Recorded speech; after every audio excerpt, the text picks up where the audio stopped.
Welcome back to Girls on Boys podcast. It's a jingle I just wrote. I hope you like it. Did you like it? I loved it. Did you really? Girls on Boys podcast. Yeah, that's exactly it. It's catchy, right? It's catchy. Yeah. I'm Kaveh and you are? Who are you? My name is Rebecca Watson, and I believe this might be the drunkest we've ever had, Kaveh, going into hour 2 of our. Yeah, that's right. Normally we cut off. Yeah. But I'm just trucking along. Yeah. What are you drinking now? You're done with the wine. I'm almost done mine. I finished my glass of wine. I'm such a lightweight. That's one glass of wine.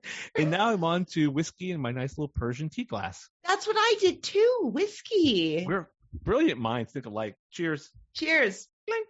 Oh, it's this one. As usual, I forget which camera it is. This is a great episode. Can we I want to get to it because I got lots of. Oh my goodness! All right, so we are on Herogasm, which Correct. I'm so glad that we decided to push forward and do 2 episodes this week, because I was bombarded with ads for Herogasm. Right, we had to get through it. It became overwhelming. I'm like, show me Herogasm. Yeah, show me the Herogasm. And it did not disappoint. I thought it was good. I liked how it started with that title card being like, this is going to be weird. Prepare yourselves. I mean, it's a smart move. It wasn't so fucking crazy. Yes. But still, it was 20 years ago would have been mind blowing. But now it was still good. Yeah, it was it's hard to shock in 2022, right? Yeah. So part of me was like, is this just, have I reached peak boys? What could they do that none of it really shocked me. And I'm like, what could the boys do that would shock me? I don't know. I don't know either. I don't know. Well, there was one thing that happened. Was it the deep? No, because we all expected he was going to fuck an octopus at some point. That was something that's it's true, but the visuals were just really pristine. Yeah. And that's what I found. Yeah. You know what I like about the Deep is I feel like the actor, whoever plays him, is always one step away from laughing. He's the guy from Gossip Girl. I never watched it. I don't know. Okay. Yeah, he was. It actually makes me appreciate his character even more because in Gossip Girl, he's just the dumb, sexy guy, you know? And now he's dumb, sexy guy with layers who played by someone who's more self-aware at this point. So yeah. Great it's a nice relief. evolution for him. So they give us a title shot and then they are doing the hero song that all the heroes are singing Imagine and all with great actors. Were you howling? Screaming. And I'm not even totally sure that were some of those actually from the original Imagine video? You saw the original one, right? I saw the first 5 seconds with Gal Gadot, and I clocked out. There's something I like to call the douche cramps. When you see something so douchey, your stomach cramps up. You're God, I can't. Yeah, you turn inwards on yourself. Yes, and just exactly. You crumple up, and I couldn't get past the first 5 seconds of it. No, it was. Don't know who else was cringe. It was peak cringe. Well, the one that I thought might have been copied and pasted was what's her name? She's is she married to Judd Apatow? Oh, boy, yeah, I know who you're talking about. I was about to say Kristen Wiig, but that's not her name. No, not Katherine Heigl. No. Boy. Yeah, she's from all the Judd Apatow movies. Yes, I feel like she was in the original one, but maybe not. I don't know. Hold on a second. I'm going to look this up real quick to see who was in the original. All right. Imagine all the people. And Gal Gadot looking so pretty and all that. Okay, here we go. Kristen Wiig, Sarah Silverman, Natalie Portman, Will Ferrell, Jimmy Fallon, Sia, and Nora Jones. Boy, people who should have just known better. They should have known better. So I do love that Ashton Kutcher and what's her name were in this one, in the boys version, because they are very self-aware. for the most part, I feel, and I enjoy them. I do too, until those fuckers cut in front of me at Legoland. Yeah. We were there with our kids twice in a row. We're there with our kids, taking them to Legoland, and they get rushed to the front, like this super awesome VIP entrance. And like twice, 2 rides in a row, they cut in front of us to do that. Not cool, Ashton not Kutcher fucking cool, and Ashton. Mila. You're lucky your kids were there. That's fine. But like, yeah, I mean, if I were you, I would hate them more than I hated Alfred Molina from Not Without My Daughter. Fuck that guy. Actually, did I share with you the thing I read about how Alfred Molina was like, yes, some people, they get upset when like they do somebody these things. punched him. This guy punched me in the face. And you're like, good. I was like, never so for violence. In that one moment, I was like, more of this. You would love to see it happen. Okay, anyways. Elizabeth Banks. Elizabeth Banks. That's the actress that I was trying to think of. So, I mean, if we're being fair, all the people that were singing this song, making fun of that, are probably people that would have easily have said yes to the first when video, the original one came out, they were like, why didn't they ask me? Yeah, fair. Like Patton Oswalt for sure. Right. Like he will do anything. Like, yeah. Sorry, Patton, I know you're a huge fan of this podcast, but you're a star fucker. And we all know it. I do love him. I loved him in S.H.I.E.L.D. I love that he was in S.H.I.E.L.D. It was like perfect like combination. My husband has like a completely baseless dislike of him. Interesting. Like, it's like what I have for Amy Adams. I just fucking hate her, and I don't know why. Too fucking adorable. No, I think she's hideous. I wouldn't. Really? Yeah, I would kick her out of bed for eating crackers. I think she's disgusting. Kick her into mine. I will take Amy Adams apple. Anyways, okay. So then the show we're talking about. The next scene. All Homelander is freaking out that they've discovered that Captain America's Soldier Boy is back. He knows how bad this is, because there's something that's nice about the show is they don't just portray him as a dum-dum. Like, he's smart, he's savvy in the same way Trump is. Like, he has this basic understanding of how social media plays out and how public perception is, and he knows that if people find out that, Soldier Boy came and did a terrorism, and Soldier Boy is not a good boy, then, maybe superheroes aren't perfect. And so he knows that, and that could ruin everything. But he is a dum-dum in that his initial reaction is, we need to contact the news outlets to get ahead of this, because it's purely like he's a PR guy. Yes. And it takes, someone else to be like, we should go fight him like superheroes. Well, listen, I would argue that is the right thing to do, but not from his perspective, the smart thing to do. Like, the right thing to do is just to spin this and pretend it doesn't exist. Yeah, that's fair. So, anyways, Black Noir has a weird moment where he pulls out the tracker out of his arm and leaves. So prior to this, though, Homelander corners Black Noir, and he's like, what do we do? I don't remember what the exact conversation is, but he's going to Black Noir advice, which is not a good thing. Yeah, and Black Noir doesn't speak, or communicate at all, really. Right. So he just stares at him, and Homelander is like, yeah, I'm so glad I have you here. And it reminded me of this anecdote I heard a million years ago that has stuck with me. And it was about Vanna White. And I don't remember if it's Vanna White who said it herself or if it was someone speaking about Vanna White. But back in like the 90s, the most beloved celebrity in the United States was Vanna White, across all demographics. And the reason why was because she never said anything. She just turned letters over, and contestants always thought that she was on their side, even though she literally did nothing. And she never said anything political. She was never in the news for anything. You knew nothing about her. She was a blank slate. She was a white sheet upon which we projected our own joys upon. So it struck me in that moment, particularly with their names being so funny. Wow. That Black Noir is the Vanna White to Homelander, in that he just uses him as a blank canvas upon which to project his own thoughts. Fucking, I knew AP English Rebecca was going to make an appearance. He's back, baby. That's fucking great.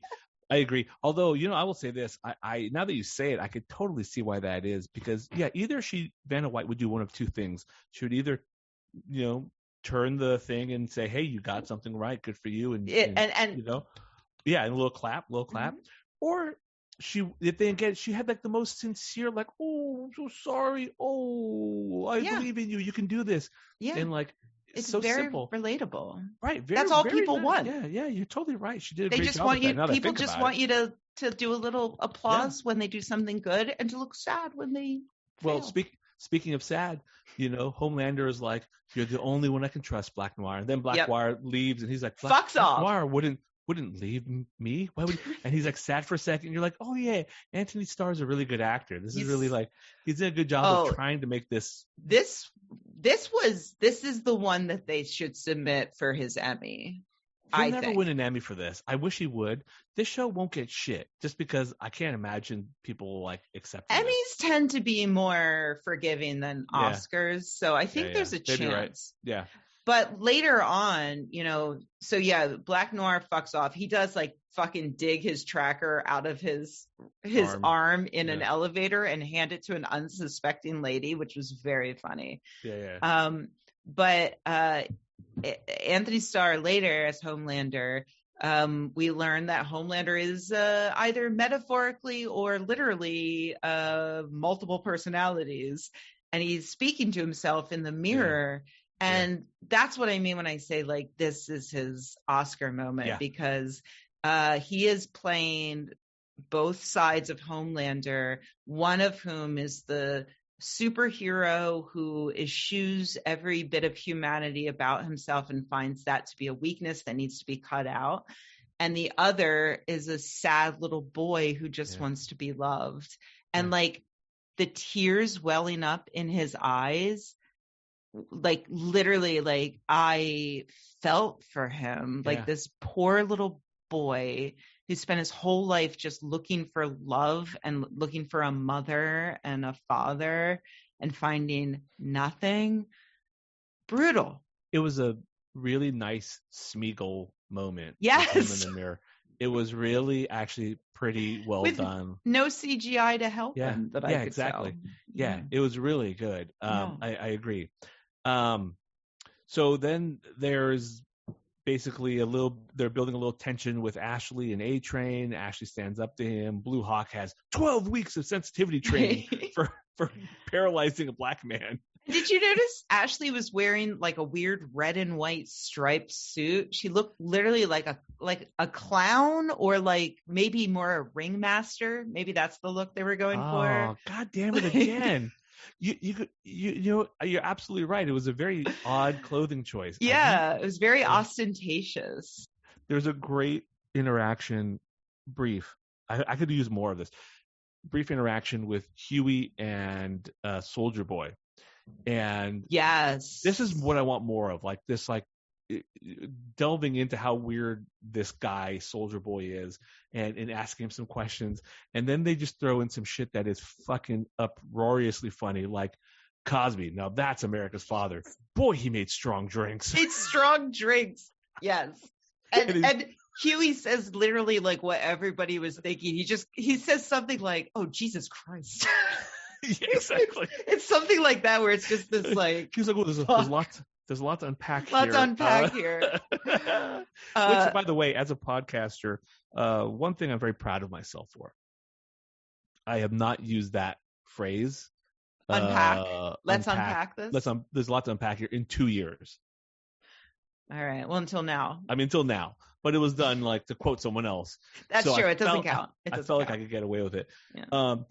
So we start to get a little sense of him. The thing I like about Soldier Boy a lot, I want to hear your thoughts about this. I feel like they do a really good job of making him I don't want to say neutral, but a character that you don't love but want to see more of, but don't hate either. You don't feel the same way you do about Homelander, for example. Homelander, you feel sympathy for, especially in the earlier seasons, but you kind of hate. This guy, you feel a little bit more like ambivalent towards, and it's really interesting how they do that. He's Winter Soldier. Yeah. And I didn't get this when Winter Soldier was out there. I could give a shit about Winter Soldier, but everybody I knew. How dare you? She's making the jerk off motion with No, hands, I'm not. people. I didn't do that. Don't send me your angry letters. Winter Soldier fanboys. No, everybody I knew was in love with Sebastian Stan immediately. And I think I'm more into, I do find Soldier Boy very attractive. Yeah, Jensen Ackles is a good-looking dude. I mean, yeah, and like he's got that like dark, broody scruffiness that I'm like, daddy. But by the way, did you notice I didn't shave today? Yeah. I was kind of pulling a Winter Soldier thing myself. It's pretty good, right? It's pretty much the same thing. It's kind of like we're at the same level. Pretty much him and me, and then we're having I guess if Winter Soldier was like really into poop stuff, it's like a high doses of prednisone. Yeah, if you were like the chief resident of poop, like you are. Hard. I worked fucking hard for that title. Okay? I'm sure you did. Not as hard as the poop worked. No, poop works hard to get out. Go on. So yes, he has a really there's something magnetic about, what else has Jensen Ackles been in? I know Supernatural is the only thing I could think of. Oh, Supernatural, right. It's a dumb name, but he is very attractive. Yeah. But yeah, so I did love, so this is where we hinted at this in the last episode. This is where he says what Captain America should have said, which is like men today are pussies, right. They walk around with their babies and a sack on them, right. He's kind of like he's sexy and brooding, but he's also your grandpa. Right. He's got fucked up beliefs that are stuck in a previous time. Yeah. So yeah, that's an issue that comes out during this talk with Huey. But yeah, I think you're right. I don't know what it is. There is something about him that is very sympathetic. But as I mentioned in the previous episode, I am still convinced that he is the worst and that he is just another Homelander. Yeah, I don't see there being a heroic arc for him. Yeah. But maybe we're wrong. Hopefully we're wrong. I don't know. It'd be nice to see. But again, I'm just trying to also think about how they're going to end this season. They can't kill Homelander, so Soldier Boy has to die because somebody has to die. Yeah. Soldier Boy, I think, will die by the end of the season. Yeah. And so, is he die a hero or does he die the villain? Because I think a villain. I think so too, because that's what they did last season. They give us Stormfront so they could kill some bad guy at the end. So you feel like something big happened. You need a big bad to die. Yeah, exactly. And here's the thing, this episode, so it's really not at all subtle, and it's becoming less and less subtle as episodes go on, is this idea. And they really, this episode is really over the top with it. No, I'm not saying that as a criticism necessarily, but superpowers are evil. And, one group of people thinks that you need evil to fight evil. And that's another reason why I think Soldier Boy is ultimately a bad guy, because he is the weapon to fight Homelander right now. Used by the guys who think you need to be evil to fight evil. So he is, by definition, evil. And that's, I think, crystal clear in what Starlight says throughout this episode, and especially at the end. We could talk about that in a minute. But so I think he's evil and will die evil. I know that's the real answer. If you had that kind of power, almost everyone would be at best like Soldier Boy, which is indifferent to the people around you that get hurt, and at worst Homelander. I get it. I have to say, though, there is really something special about having the concept of the Spider-Man hero in your head. Like, you really want to believe in that sort of shit. I mean, really, like, I'm sure we would both consider ourselves to be kind of heroic people if we were to have superpowers, but all it takes is little tiny things along the way you would do to break those things. You know what I'm saying? And that there is something that is kind of depressing to me about this show. That is like you're watching this, you see this is what happens to a superhero, and like says in the last episode, the whole point of what we do is that no one should have these powers. It does make me a little sad that we as humans would never be capable of doing this. I can't think of the best human I know not misusing a superpower at some point. Man, that's a really good point. Yeah. Yeah, like you could give it to I can't even think of I can't even think of. No one's really good. Everyone's got some fucked I was up about to say, shit. like, what you could give it to Gandhi, the guy that like slept naked with teenage girls. Yeah. Like, you know what I say? I say you give it to Steph Curry, and maybe Steph Curry, the most perfect human who ever walked on the face of the earth. Maybe who has done no wrong ever. Steph Curry is Steph Curry is what I assume a superhero would be like if I had my childhood imagination of what superheroes would be like. Because God, that guy's perfect. Wait, I got one. Yeah. I got one. Steve Buscemi. But he's like a Hollywood actor. He's done some weird shit at some point. Steve Buscemi went into the 9/11. I know. We all know that Steve Buscemi was a firefighter I got it. But come on.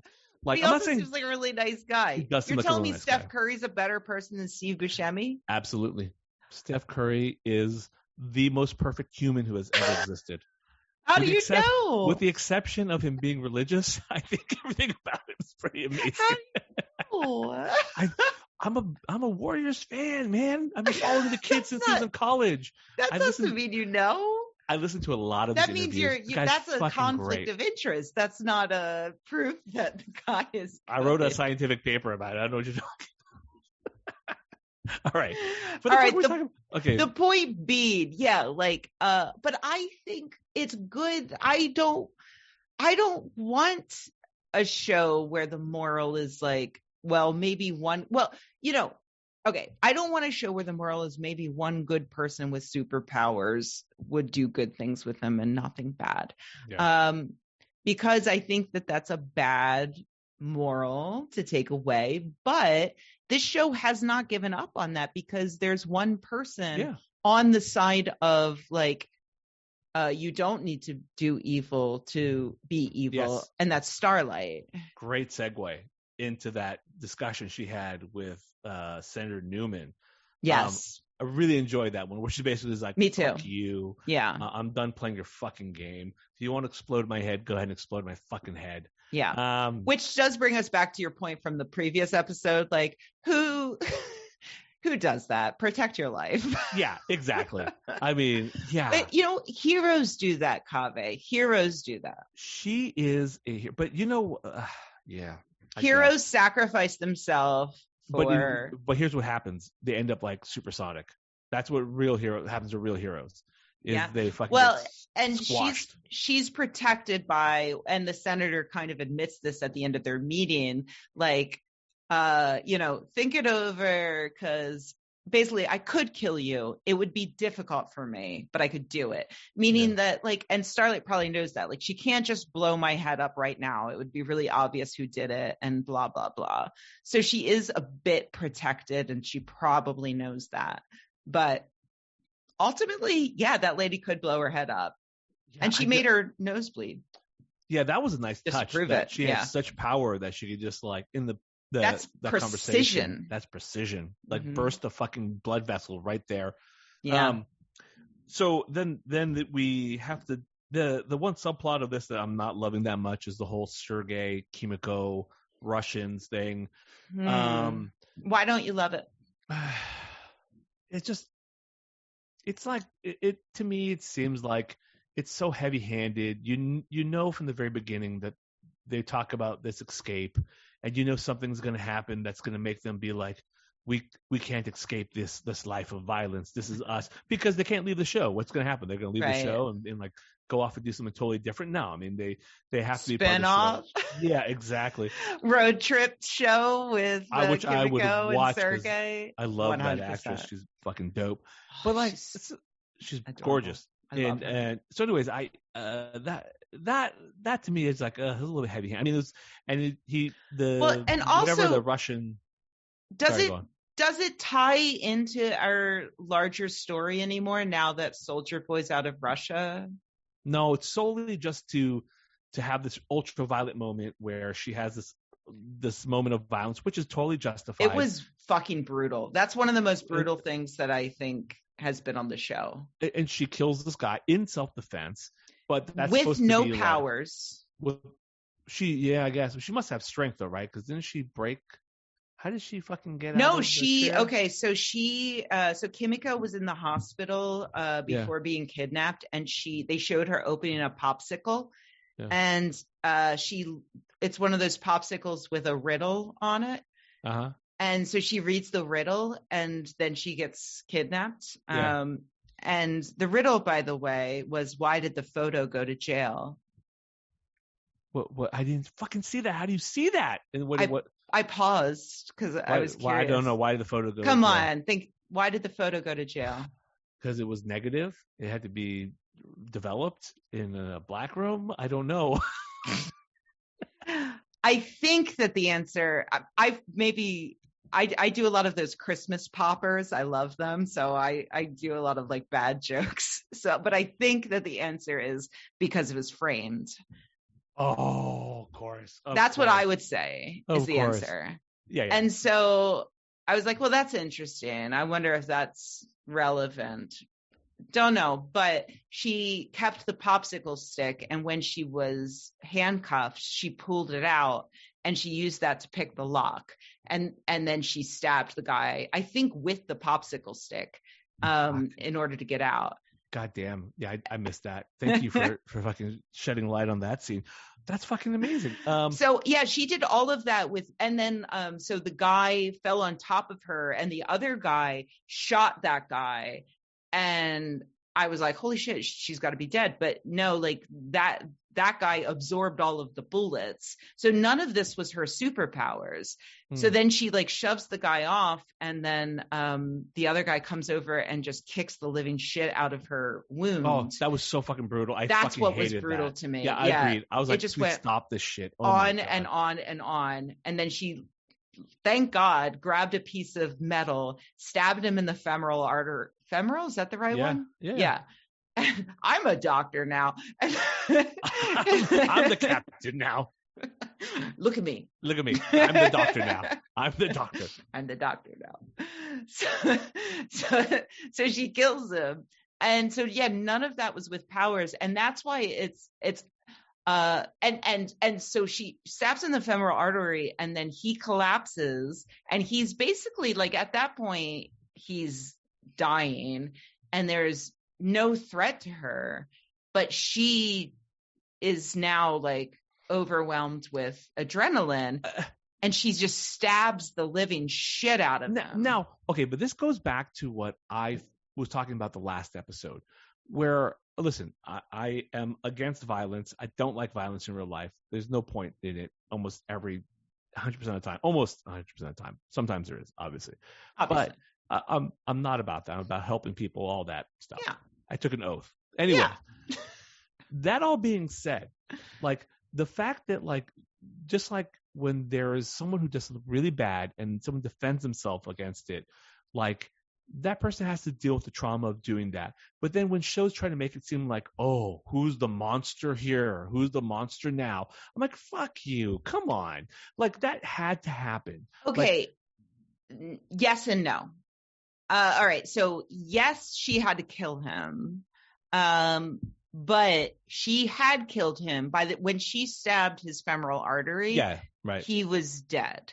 Right. But she didn't stop there. And I think that's where, and this isn't, I mean, obviously it's the show making this point of who is the monster, but I think it's very understandable from a character standpoint that now she, once all of this is done, is looking back on that. And like I think they were illustrating her, Kimiko, in that moment, turning into an animal and just like releasing her rage. Like she didn't have to stab him a million more times. She just did it. And so that, I think, is what she's talking about later when she's talking to Frenchie, and she's saying what Billy said several episodes ago about how, it doesn't, taking getting superpowers doesn't make you a cunt. It just makes you more of yourself. And if you were a cunt before, now you're more of a cunt. She's saying the same thing. And, people have said this about wine and drugs since time immemorial. She's saying, I thought it was the V that made me a monster, but it's actually just me that's the monster. And Frenchie reassures her, but I think that is a normal reaction for a human who has behaved like that towards another human. I mean, whenever you've enacted that kind of violence, you should question yourself and take a pause and take a beat. Like even if it was like it's understandable. Totally. With the adrenaline and everything. Right. But I think it's also understandable to look back on that and be like, what am I? Am I a human or am I an animal? But if this is the mechanism in which they keep her as part of the boys, I don't know if I love that. You know what I mean? No, that's true. Yeah, if she's like, oh, okay, I'll just go back then. No, I agree with exactly. That. Like, I want her to stay. Obviously, I want her to be a part of the show and part of this group, all that. Yeah. But if the reason she's doing this because she's like, oh, well, I'm a monster. I might as well hang out with these monsters. And then that, I agree with you. Yeah. Also, I mean, I hate these shows when they make them have this fucking Sophie's Choice sort of thing. Like, which of your people do you want to kill? No, I was actually I was so happy that, because I also hate the Sophie's Choice thing. And when she got out, almost immediately, like they didn't even I don't think they dragged it out too long. Yeah. I liked that. Like that. Yeah, me too. Didn't actually have to do that. He would have picked her though. Yeah. And they made that clear, like with his acting, anguish, like when they swung the gun at her. Yeah, right. Yeah, I agree. All right. So there was that scene. And then there was another interesting scene I wanted to discuss. It was the scene with MM, and he's hanging out with Annie because him and Annie are now bonded because they're like the two people who are sort of trying to keep some moral sense of what they're doing. Yes. Whereas Huey and Billy are sort of like really like out in the woods now. And they tried to explain his OCD. Now, I have to say, I'm not quite sure that's how OCD works. Yeah, we talked about this before. Right. Yeah. So I have a pause. I mean, we could get like one of our like my psychiatrist friends from the House of Pod to come on and talk about this. I'm sure Tyler Black would weigh in on this. I'm sure he's actually. I wouldn't hate that. Yeah, he's probably a good person to talk to about this. Tyler, if you're listening, let me know. Anyways, so I don't think that's how it works. But that being said, I did like that they were trying to tie in his story and explain him and go into his thing. Is this going to sound weird that like the fact that it was just his grandfather, I expect it to be his whole family? Because I'm not confused. Because like sometimes he says, you killed my family. And then sometimes when he's telling that story, it's just his dad. I mean, his granddad. It's just his granddad. But does he mean you killed my family because you made my dad go so crazy that he dedicated his life to this and then he died in the pursuit of trying to get Soups? Is that? I think it's the latter. And I do also like that even more, actually, because also I think when he says family, I think he's also talking about his daughter. And I think he's talking about how, in a way, and okay, shut up, AP Rebecca, but no, come out, AP Rebecca, come out. Generational trauma. There, I said it. Yes, thank you. You knew it was there. The way that these inequalities and these atrocities visited upon marginalized people don't just affect the people that are there at the time, but they actually have these, they reverberate throughout the generations. And so I think when is talking about his family, as the guy from the Fast and the Furious might say, he is talking about how, like, that incident, and I did like that, how he's recontextualizing things as he's not destroying his relationship with his daughter. You know, we've talked about this before, how he's kind of choosing between building the relationship with his daughter or going after Soldier Boy to avenge his grandfather. It's not, I was wrong to read it as that from this new, just speaking from this new standpoint, because maybe his relationship with his daughter is already destroyed due to this generational trauma, because of this, and let's accept OCD as a part of this. Sure. Because maybe there's no better psychological term for what's happening. So let's go with OCD. He cannot have a normal relationship with his daughter until he resolves this thing, and maybe not even then. So it's not really even a choice for him. It's already, those relationships have already been destroyed. And what he is trying to do now is maybe just make the best possible life for his daughter so that that generational trauma can maybe end with her. Yeah. Yeah.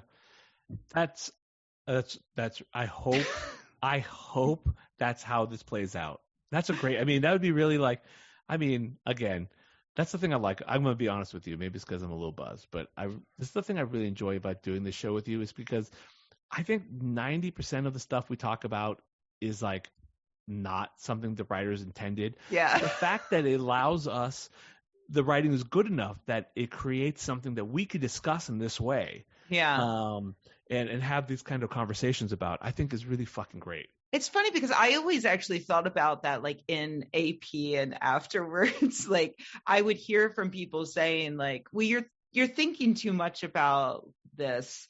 That's not what the author intended. And I would always just think, well, who cares what they intended? I'm thinking about something interesting. And isn't that great? And I think that at the end of the day is what most authors intend. Yeah. You know what I mean? Most authors would be, I think the show would be happy if they knew that we were having this discussion about shit, even if they had no fucking part in it. Or they would issue us a cease and desist. Yeah, it's one or the other. Hopefully they're okay with it. Okay. All right. So okay, we got to spend the bulk of the rest of we this haven't episode. Even talked about the biggest Herogasm. So Herogasm. So all the C-list. We've got like 10 minutes to talk about Herogasm. Fucking shit. Okay, so all the heroes get together, C-list heroes, not even like the A-list heroes, get together once a year for this massive orgy. Yeah. Okay. Let's start with penis talk, because you've told me you preferred the uncircumcised penis. And I want to make it clear, I love all penises, Kaveh. Like, I do not discriminate at all. At all. Okay. Right. Listen. Big, small, circumcised, uncircumcised. Yeah. Every penis is a good penis. You're a real penis half full kind of gal. I appreciate that about you. But the thing I'm going to say about uncircumcised penises is, don't you feel like they lend themselves very well to looking like alien life forms? Because that's what the love sausage's penis looks like. It looks like an alien. I hate to break this to you, Kaveh, but the uncircumcised penis also looks like an alien life form. It's just that you've seen more of them, so you think it doesn't. Listen, there's a reason Darth Vader's helmet wasn't circumcised, okay? Because it's iconic in its circumcised form. Good. I just feel like Darth Vader would have looked good with a cloak. I let's wait and see. That giant, maybe maybe that next big season worm that came out in Empire Strikes Back, the giant worm that swallows them. That was the uncircumcised. The Sarlacc. No. When they're flying around and they get swallowed in by that giant like, I don't know or they if that escape from a name. I don't know if that had a name. Anyways, so anyway, let's talk Herogasm. Why mess with what perfection? If it ain't broke, don't fix it. That's my feeling. Don't get me wrong. You could find some medical evidence to say that there's. We can fight about that if you want, and I will fight a doctor. I don't feel strongly about it. I mean, at the end of the day, there's some like things you could point to, but in reality, it's mostly like you want your kid's dick to look like yours. Exactly. Yeah, that's. You don't want to be in the shower with your son and then be like, what? Yeah. I mean, don't worry, kid. It'll fall off later. Right. That's mostly what it's all about. Anyways, so there's this giant penis there. That's a character from the comics. He's actually a bigger character in the comics than he is bigger. Not cockwise, but he's an important figure. And like he's this Russian guy that they're really close with, and he's like a likable guy. But his superpower is just having a giant whiny serpent dick. I don't remember if that's his main power or if it just happens to have a massive dick. I think it just maybe that's just a massive dick. Maybe that's just a side effect, the way that all the other heroes get like super strength as a side effect. But massive dick. He got massive serpent dick as a side effect. So let's see if you what things did you catch during this Herogasm that stood out to you? Oh my God. All right. I couldn't look too closely because I would have had to take a break because it looked fun. I liked the ice dildo. There was an ice dildo that was made. But I liked how they showed that she wasn't enjoying it. And they mentioned that there were sex workers at the party that did not necessarily sign on to be with soups. So it really gave it a tinge of evil, Yeah. There's also like, okay, tell me what is the relationship between the twins? So they kind of do give you this weird hint that it's a little bit incestuous. It seems incestuous. They seem like husband and wife, but they're like brother and sister. But then they never really play on that much. I mean, that was kind of fun because they're like that goofy like Wonder Twins activate sort of like goofiness. They're the Wonder Twins. Blowing it at the end and being killed quickly, not holding it, not even standing a chance. Yeah. And you're kind of rooting for them to die because they're unbearable. They're horrible. They're horrible people and they're unbearable. Yeah. What's his name? MM getting sprayed with an immense amount of ejaculate. Yeah, he got like a cum blast to the everything. And it was good. Amazing. The comedy of it, like a guy pushes past him and he's like, he got some lube on my favorite jacket. And then he opens the door and just gets a whole body full of jizz on him. And then there's floating dildos going around. There's sex. I mean, I don't know. It wasn't, I guess we've seen Game of Thrones. We've seen lots of like sex worker scenes, so I didn't feel like it was too shocking outside of that. I feel like that the jizz blast was probably the biggest part of it, right? Yeah, and I liked that it was seedier than I thought it was going to be. Like I thought Herogasm was going to be like, so I thought it was going to be like fantasy Playboy Mansion, but in reality it was like reality Playboy Mansion, which is actually quite sad and like dark and dirty and gross. Yeah. You don't, it's not sexy. No, like there were some like, there's a guy with like electricity nipples and there was the floating vibrator and stuff. So from a distance, you're like, oh, that could be a fun thing. And then when you get in there, it's like, oh no, this is horrible. Yeah. Do you know what movie did that really well? Did you ever watch a movie with Mike? Oh fuck, who's the guy who plays Magneto? It was called Shame, a movie with Michael Fassbender. I don't know if you ever saw it, but this movie, I did not. It was so good because it's about a guy who's a sex addict, basically. And he has all these sexual encounters in the course of the movie, including this one threesome he has with these two very attractive, like, prostitutes. But because the underlying, like, theme of the movie is like this intense like trauma that they're dealing with and this shame. It's amazing how not sexy it was. Yeah. You know what I mean? Yeah. This wasn't quite like that, but it wasn't too far from that either. Like it wasn't like, I mean, maybe it's also because they're trying to like, they're filming with a bunch of people and there's a bunch of extras and they're trying to make it not seem like a porn movie. They're trying to keep it professional. But like, there was really like, that was really interesting to me how it wasn't actually that sexy. Maybe that's also a sign of like how fucking jaded we are. How much fucking, because me like at like 12, I probably would be jerking off to this scene so much that like absolutely dust would be coming out of my dick. Like, it'd be coughing up like dust particles. You know what I mean? I wish I did, but no. No, I think you're right though. Like I think the creators wanted you to get that sense of unease, and like I can't quite, or I'm going to feel bad masturbating to this later. Them, they did drop in the thing about like, oh, there are sex workers here that are being abused, you know, and they cut to like a woman, like I think it was one of the dildo scenes, but yeah, so it's like, it's part sexy, but mostly like kind of gross and sad. And like the twins make it particularly sad. And so it was an interesting scene. And then you cut to Starlight walking in on the Deep fucking an octopus. Yeah, which had to happen. Let me ask you this. Did you catch the Stormfront Easter egg? No. So, do you remember I'm assuming it was the last season when they're hunting down MM is on the trail of, you know, Stormfront, trying to figure out her history. There's like this old magazine article, and it kind of reveals that Liberty was Stormfront's original identity, like this real American character.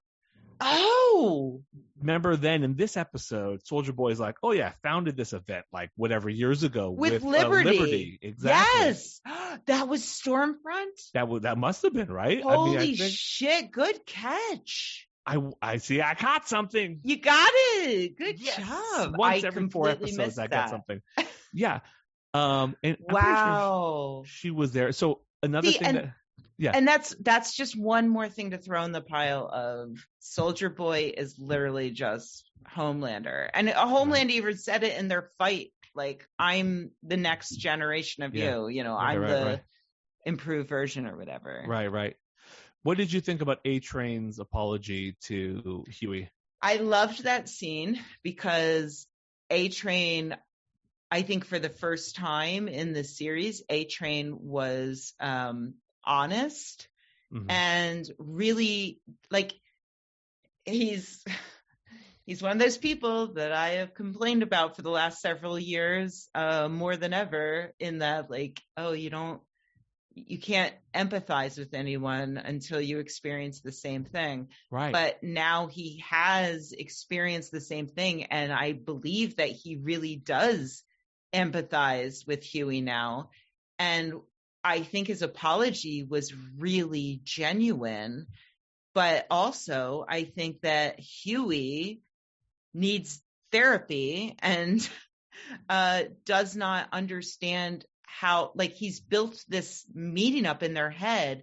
And to Huey, like, this is part of the reason why Huey is taking this superhero serum, because he has accepted into his mindset the fact that like the only way that he will ever achieve any kind of closure on any of his problems is through toxic masculinity, basically, about being the bigger man and about physically dominating his enemy. Like that to him now is success. And so he got what he, like season 1 Huey wanted, which was just a real apology. That's all season 1 Huey, literally, that's all he asked for. Like he went to Vought just asking for A-Train to give him a face-to-face apology. and he couldn't get it. And that's what put him on this path. And now he got the one thing that he was after. And when faced with that, his brain broke. He punched him in the face. Yeah, I think that, boy, I think you're right. And that is what happened. But at the same time, I just didn't feel like, there's part of me that heard his apology. And I was still just like, dude, you're only fucking sorry now because your brother got fucking absolutely. paralyzed because of some dumb shit you did. Like, you just didn't have to. And it wasn't enough. It just wasn't enough. So I understood why he punched him. I feel like he had to. I mean, like, I hear you're totally right. Like, it's not a good thing. It's toxic masculinity. Wait, but did he have to, or no, was it just not enough? It just wasn't enough for him. Yeah, like those are also two different things. It's like, it wasn't enough, and maybe there's something else. But like punching him, it probably felt good. Yeah, no, I'm sure you're right. I'm absolutely sure that is. I mean, that's the healthier way to take this whole thing. I know. I don't know why who am I? Fucking punch him. God, well, someone here has to be the bigger person. Ugh, why is it gotta be me? Because he's just such an asshole, though. No, he is. But also, I don't know. Also, like, don't tell anybody about this. No one's listening. Don't worry. Just you and me. But I am like an annoyingly empathetic person where, and I don't believe in free will. So I explain. Okay. I literally just think that like everyone's actions are a result of the things that came before. And it doesn't mean that I can't blame them or be angry at them, but it also means like A-Train is a piece of shit because of the things he went through. Like, just like Homelander is a piece of shit because of the things he went through. And that's kind of why I like the show, because right. If you think too much about any of their backgrounds, they become a sympathetic character. Right. And I think that's how it is in real life, where I think there are very few, if any, humans who are born as like sociopathic monsters just out to kill. Right. And even then, it's just that would just be a fluke of genetics. But for the most part, yeah, like people are fucked up because of the way they were brought up and like the shit they went through as kids. And that's what we see with these characters. And so like A-Train is in that process of like becoming a sympathetic human, maybe, where something has finally broken his shell that he's built up around himself because of his already shitty upbringing, you know. Mm-hmm. And was his upbringing that shitty? He had a loving brother. Yeah, that's a good question. His brother does seem okay. I don't know. Mean, we don't know that much. He's in the VOT system. But we know that somebody dosed him with this drug. Yeah. And so I feel like all of the soups more or less are these tools that adults used. Right. Yeah. Annie had a weird upbringing. She had like this weird fucking thing with her mom using her and making her do these beauty talent things, contest shit, and she ended up somehow as a moral like beacon of this show. Well, yeah, and like okay, so it's a fictional show, but what? How dare you? I'm so sorry to break this to you. I thought this no, but at the same time, yeah, like it's not just like bad upbringing equals bad person, but it's like the output does, if you take in enough factors, if you take in enough data, eventually you can see that the input equals the output for people. Uh-huh. There's no like magical ghost in the machine that's processing things that is either like choosing good or bad. It's just like some of us get fucked up and some of us don't. Like you and I lucked out with the brains and the compassion and the looks. Beauty. Yeah. And like the handsomeness. Yeah. Not everybody. Look at this. Yeah. Look at this. Hey, you got to go to YouTube for this, guys. Giving you a look. Do I look like, I don't know, Fred Flintstone and John Goodman had a love child. Kind of like Alfred Molina about to beat his wife. I don't know. Fucking shit. How fucking dare you? How fucking dare you? You're lucky you're not here, or I would hit you while yelling something. I knew it. Farsi. I knew it. I can't help it. Fucking Molina really nailed us on that one. I have no free will. I'm a radiant. Free will doesn't exist. I must beat a woman. Okay, let's see. Wait, what have we forgotten? Herogasm. Wait, I have a. Oh wait, what about A-Train? Oh, he fucking kills. Yeah. In a real Wendigo moment. That's a Wendigo killer. It is a Wendigo moment. Yeah. Yes. I'm glad you know the Wendigo story. I love the Wendigo. I'm a big fan of cryptids in general. Big fan of the Wendigo. God, yeah, me too. I have to say that's a fun. Did you ever watch the movie Wendigo? Yes. Was it called Wendigo, or there's another one called like Hunger, I think? No, yeah, there's a different one. Wendigo was a small movie. There was an actor in it who was really famous. I only know him. He had a small role in U-571. He was great. He's a really good actor. But he's been in like no movies. Oh man, Patricia Clarkson was in it. It's like this quiet. It's this quiet movie where basically Antlers is like a version of it. There's a new movie called Antlers. Yeah, I haven't seen that yet, but I wanted to. All these movies do the same thing that all fucking like Hollywood movies do, which annoys me, which is like they take this great idea, which is this ethnic like horror story, and then they make like about white people, and then there's always like one Indian dude who comes in who's like, well, this is what they try to explain. Do you not know the Wendigo, my child? We'll tell you the Wendigo story. And like they never make the hero the fucking Native American. Anyways, but it's a great like story. That movie Wendigo with that guy, whoever that actor is, I'm thinking of, was fucking great. Was it Jake Weber or Eric Sullivan? No, it sounds more like a Weber. He looks more like a Weber than a Sullivan. This guy looks like he's had a rough life. He's got a big comb over thing. Who? Oh, he was Michael in Dawn of the Dead. Yes. Yeah. It was so the remake Dawn of the Dead. Oh. Zack Snyder. The only good thing Zack Snyder ever did that. Oh. Shit, racist can eat a bowl of dicks. Anyways. We'll talk about the movie 300 at some point. So he gets A-Train does a Wendigo. He drags that fucker, literally. Yes, drag him, honey. Would it be great if there's a character named Shade and they put like shade on you and you like died because the shade made you like too cold or something? It's too much. It's shade.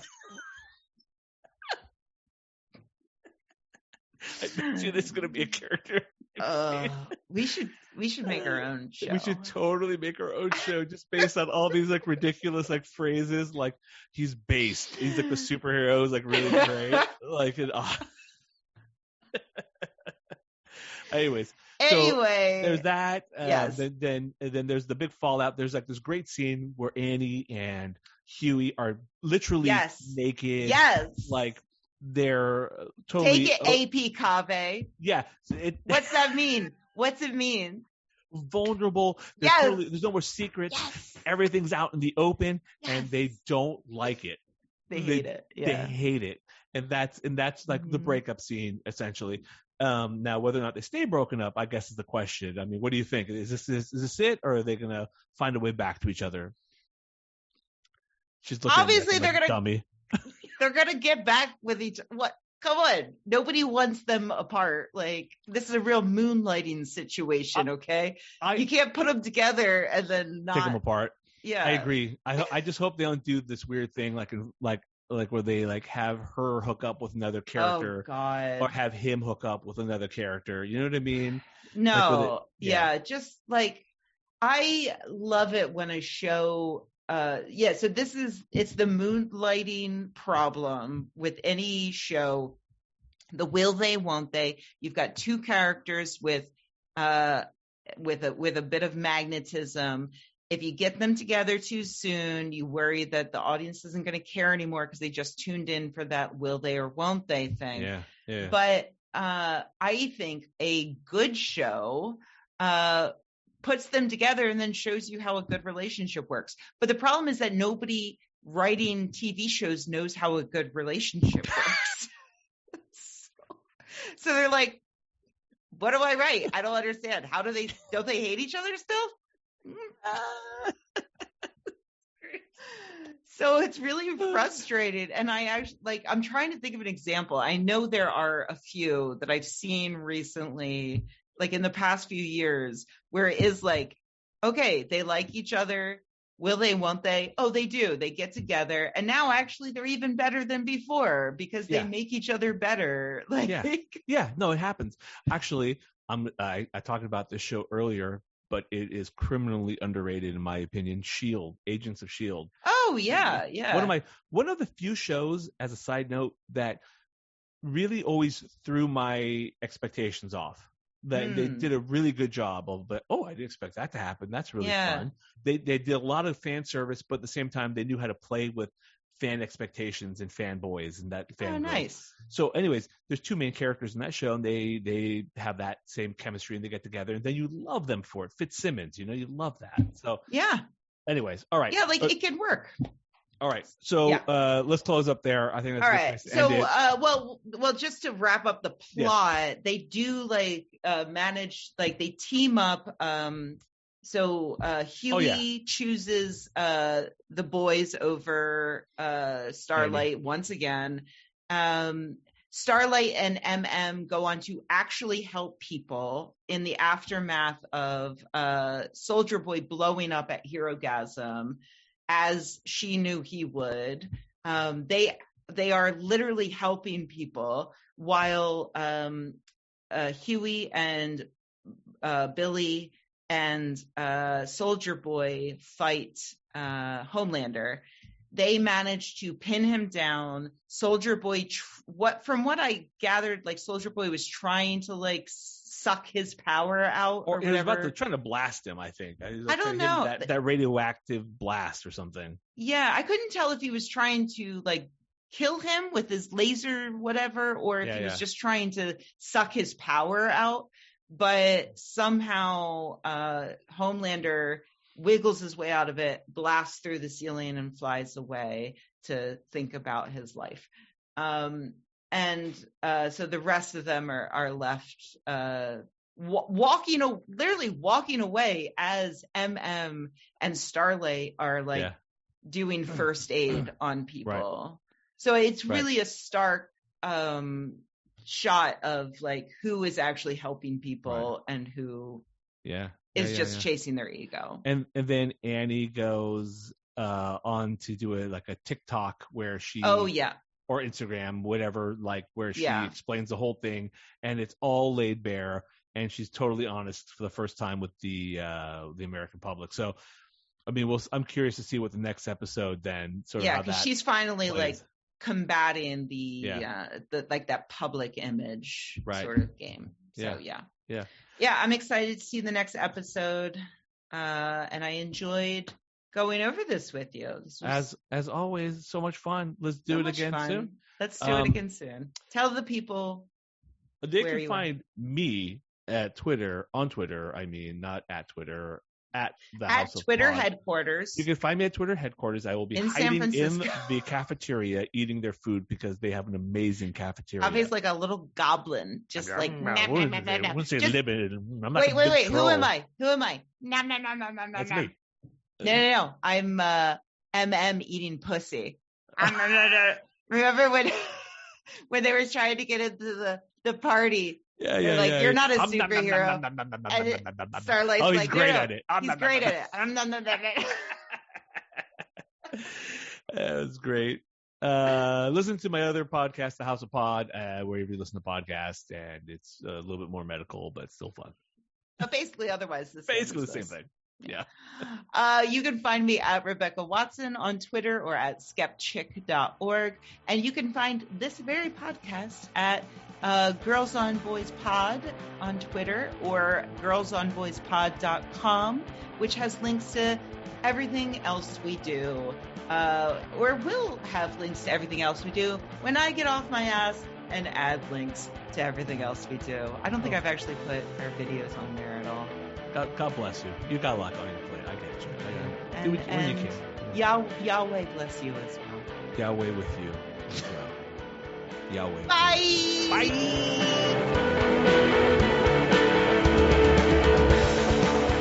And I'm telling you, the best part about having kids is being able to play with cool shit. The best part about being an adult is getting the cool shit for yourself and you don't have to share with the phone.